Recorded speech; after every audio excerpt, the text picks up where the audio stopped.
Qu'est-ce que la lumière? Une particule, qu'on appelle un photon, ou bien une onde, ou bien un peu des deux?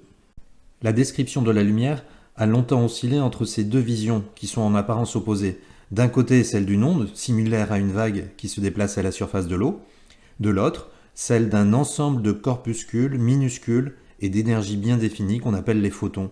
Certains phénomènes s'expliquent dans le premier cadre, comme les interférences, la diffraction, tandis que d'autres demandent la seconde interprétation. Ça va être le cas de l'effet photoélectrique. Alors on va commencer par voir les caractéristiques du photon. En 1905, Albert Einstein, pour interpréter l'effet photoélectrique, reprend les travaux du physicien Max Planck et fait l'hypothèse révolutionnaire que la lumière peut être vue comme un flux de particules qu'on appelle des photons.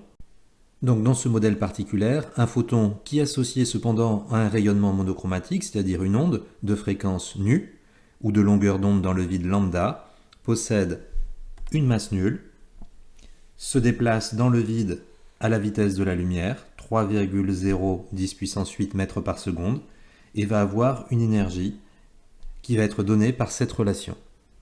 Alors, relation que vous connaissez depuis la classe de première, l'énergie d'un photon, c'est égal à h fois nu, nu c'est la fréquence, et c'est aussi égal à h fois c sur lambda, où h est la constante de Planck qui vaut 6,63, 10 puissance moins 34 joules seconde. On va rappeler les unités dans cette relation, l'énergie du photon s'exprime en joules, la constante de Planck en joules seconde, la fréquence en hertz, c'est-à-dire des secondes moins 1, et la longueur d'onde en mètres, la vitesse de la lumière bien sûr, en mètres seconde moins 1. Quelques petits rappels, on avait vu la relation qui lie la vitesse de propagation d'une onde, la longueur d'onde et la période. La relation c'est V égale lambda sur T. Pendant une période, l'onde va parcourir une distance qui est égale à la longueur d'onde. Relation qu'on peut écrire lambda que multiplie 1 sur T. 1 sur T c'est la fréquence, donc la vitesse c'est la longueur d'onde que multiplie la fréquence de l'onde. On peut mémoriser facilement cette relation en pensant aux unités. La vitesse est en mètres par seconde, donc c'est le quotient d'une longueur, la longueur d'onde, divisé par une durée, la période de l'onde. Et sachant que la fréquence s'exprime en hertz, qui sont des secondes moins 1. Pour une onde électromagnétique, on va avoir le même type de relation, mais les notations vont changer. La vitesse de l'onde, ça va être la vitesse de la lumière, donc petit c. La longueur d'onde, on garde la même notation. Pareil pour la période.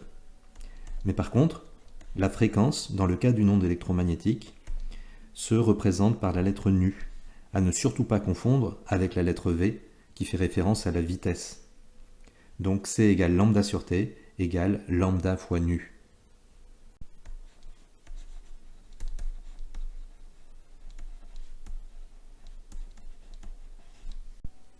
Donc de cette relation, on peut exprimer la fréquence en écrivant que nu va être égal à C sur lambda. L'énergie d'un photon, c'est égal à H fois nu. Et donc on peut remplacer nu par C sur lambda, ce qui donne la relation H fois C sur lambda. Donc on justifie bien la dernière égalité, H nu égale H fois C sur lambda. Ce que le physicien Max Planck avait mis en évidence, c'est que les échanges d'énergie entre la lumière et la matière se font de manière discrète, c'est-à-dire par paquet d'énergie minimal correspondant à la totalité de l'énergie d'un photon.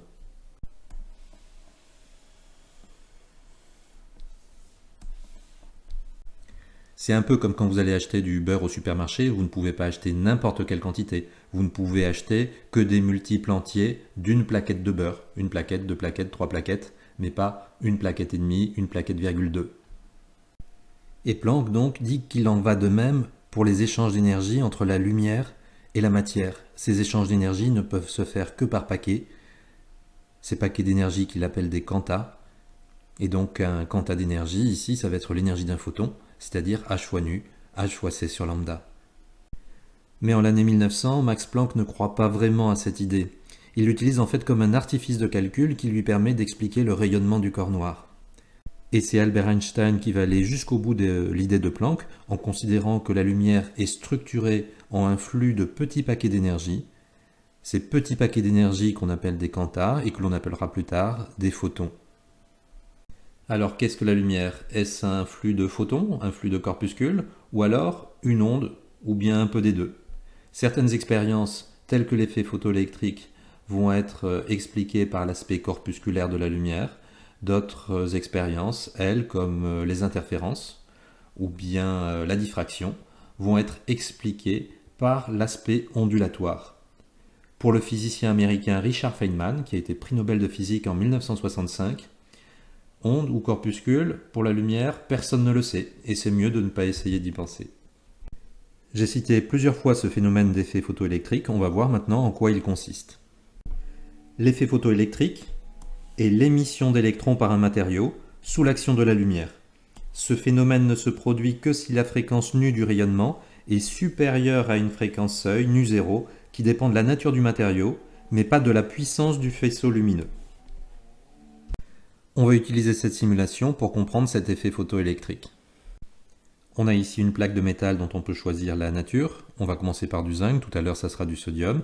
Cette plaque de métal est éclairée par une source de lumière dont on va pouvoir régler à la fois la longueur d'onde et l'intensité de la lumière. Donc on trouve aussi un générateur de tension qui va créer une tension électrique élevée entre cette cathode et cette autre plaque métallique qui va s'appeler l'anode. Ainsi, si des électrons sont émis au niveau de la cathode, ils vont être accélérés par l'existence de cette tension électrique et ils vont se diriger vers la plaque chargée positivement, donc l'anode. Un courant électrique va alors traverser le dispositif et la diode électroluminescente va s'allumer. Alors avec l'aspect ondulatoire de la lumière, on pensait qu'en augmentant l'intensité de la lumière, on apporterait suffisamment d'énergie pour pouvoir arracher des électrons ici à cette plaque métallique. Si j'augmente l'intensité de la lumière, en fait, il ne se passe rien. Aucun électron n'est arraché sur cette plaque. Il n'y a pas de courant électrique qui traverse le circuit. La diode ne brille pas. Je rediminue l'intensité du faisceau de lumière. Et maintenant, je vais jouer sur la longueur d'onde du rayonnement qui éclaire la plaque. Donc je vais diminuer cette longueur d'onde. Je suis toujours dans le visible. Je vais passer dans l'ultraviolet. Et pour une longueur d'onde qui va être voisine de 285 nanomètres, à ce moment-là, des électrons ici vont être arrachés à la cathode et vont être accélérés vers l'anode. Et à ce moment-là, la diode électroluminescente se met à briller, ce qui traduit le passage d'un courant électrique à l'intérieur de la diode. Et donc pour des longueurs d'onde encore plus petites, ce phénomène se produit toujours. On remarque que les électrons ont une vitesse qui est plus importante cependant. Et vous rappelez la relation E égale h nu égale h fois c sur lambda. Donc plus la longueur d'onde est petite, plus l'énergie des photons est grande. Pour que l'effet photoélectrique se produise, l'énergie h nu d'un photon, égale hc sur lambda, doit au moins être égale à ce qu'on appelle le travail d'extraction. C'est l'énergie minimale qu'on doit fournir au métal pour qu'un électron soit éjecté de sa surface. Le travail d'extraction diffère d'un métal à l'autre. L'effet photoélectrique apparaissait dans le cas du zinc pour des longueurs d'onde qui étaient inférieures à 286 nanomètres. 288 nanomètres, il ne se passe rien. 286 nanomètres, donc l'effet photoélectrique commençait à apparaître. Donc l'énergie, le travail d'extraction d'un électron va être égal à l'énergie de ses photons. E égale h nu égale h fois c sur lambda. Il faut que chaque photon apporte au moins cette énergie, h fois c sur lambda, avec lambda qui est égal à 286 nanomètres dans le cas du zinc, pour que des électrons puissent être arrachés. Pour des énergies qui sont inférieures, il ne se passe rien. Les photons ici, chaque photon n'a pas l'énergie nécessaire pour pouvoir arracher un électron de la plaque de zinc. Et pour des longueurs d'onde qui sont plus petites, donc là les photons ont davantage d'énergie, ils peuvent arracher des électrons sur la plaque. Ainsi pour des longueurs d'onde qui vont être inférieures à 286 nanomètres, les photons vont avoir plus d'énergie que nécessaire pour arracher des électrons. Une partie de l'énergie va être utilisée pour arracher l'électron de la plaque et l'excédent va être communiqué à l'électron sous forme d'énergie cinétique. Si j'augmente l'intensité du faisceau lumineux, on a davantage d'électrons qui sont arrachés de la plaque. Donc on voit ici la diode électroluminescente brille plus fortement. Je vais régler à nouveau la longueur d'onde dans le visible, donc vers 700 nanomètres, et je vais changer de plaque. Je vais prendre maintenant une cathode qui va être en sodium. Donc ici pour l'instant aucun électron n'est arraché, donc l'énergie des photons qui arrivent sur la plaque, sur la cathode, n'est pas suffisante pour arracher des électrons.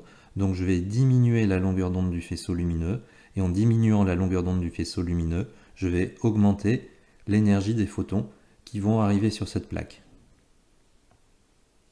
Donc toujours pas d'effet photoélectrique, je diminue la longueur d'onde.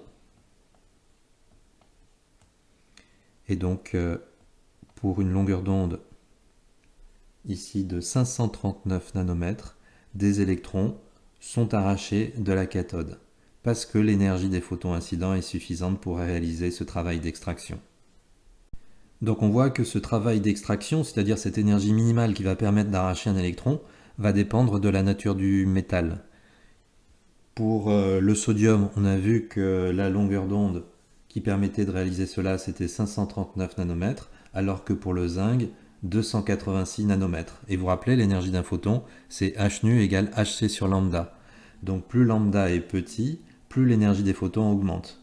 Donc il faut davantage d'énergie pour arracher un électron d'une plaque de zinc que d'une plaque de sodium. Si je continue à diminuer la longueur d'onde, les photons qui sont émis par la lampe ont davantage d'énergie, et donc les électrons qui vont être arrachés de la plaque vont avoir davantage d'énergie cinétique. L'excédent d'énergie va être converti en énergie cinétique des électrons.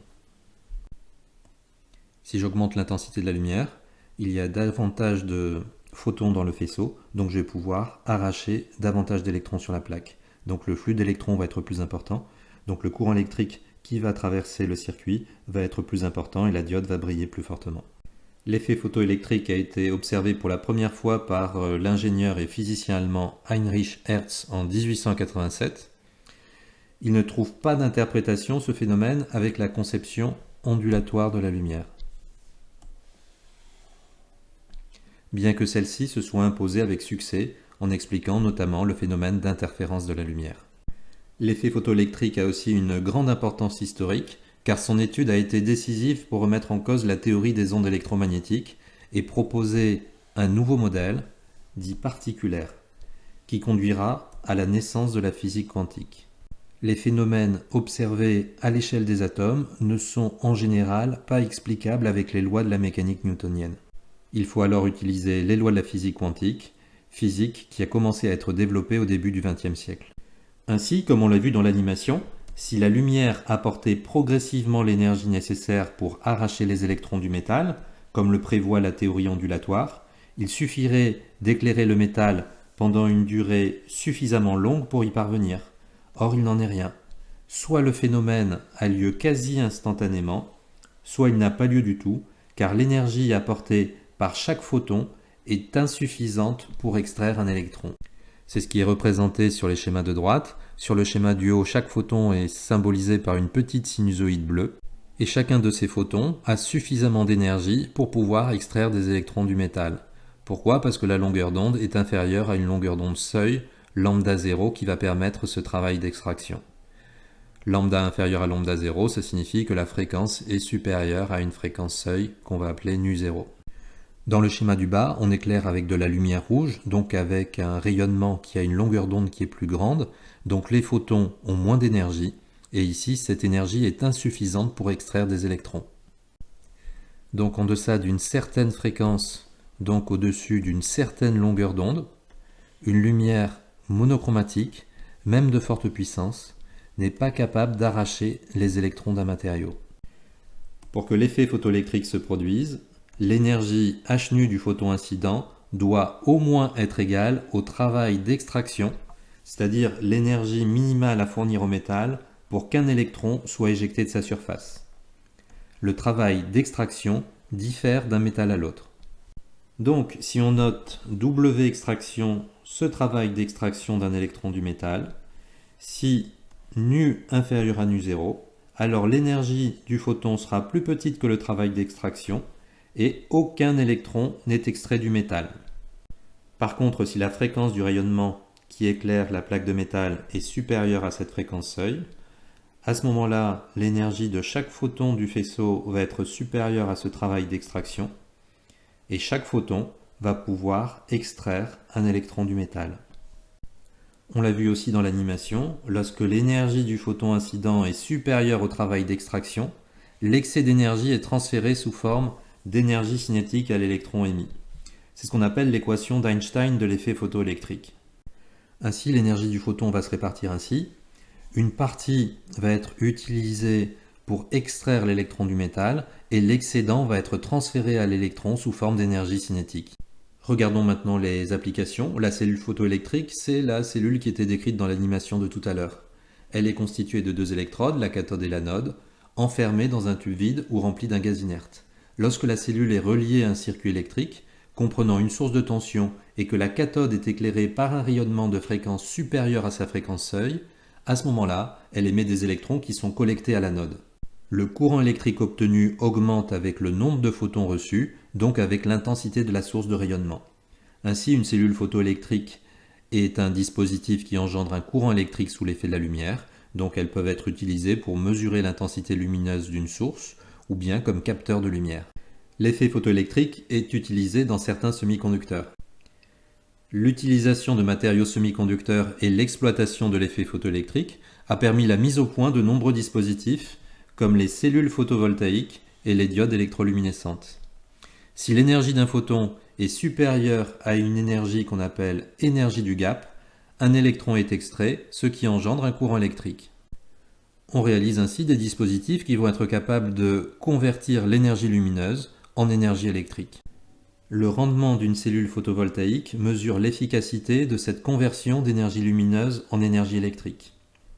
Ce rendement dépend de la technologie et les cellules photovoltaïques les plus performantes ont des rendements qui avoisinent les 18%. Donc il faut savoir exprimer et calculer un rendement. La formule du rendement, c'est toujours l'énergie utile sur l'énergie apportée.